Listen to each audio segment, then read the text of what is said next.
नमस्कार मित्रमंडळ वाशिगाव. आम्ही आलो खुब्या ना, बघू शकता तुम्ही. आणि तुम्हाला माल दाखवतो.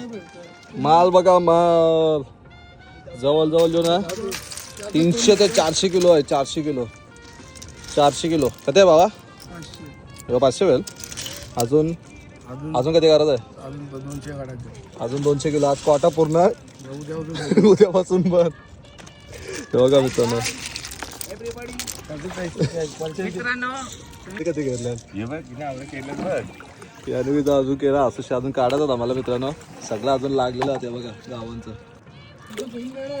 मित्रांनो खुबा लागला तर मेसेज करा, फक्त घेवायला या बस. छोटा 60-70 रुपये किलो. हे बघा, ही साईज म्हणजे खावाला जाम चांगली असतं. मोठी साईज तेवढी मजा नाही खावाला. ही छोटी साईज आहे ना, तो एकदम गोला भरलेला असतो बघा. लाईक करा,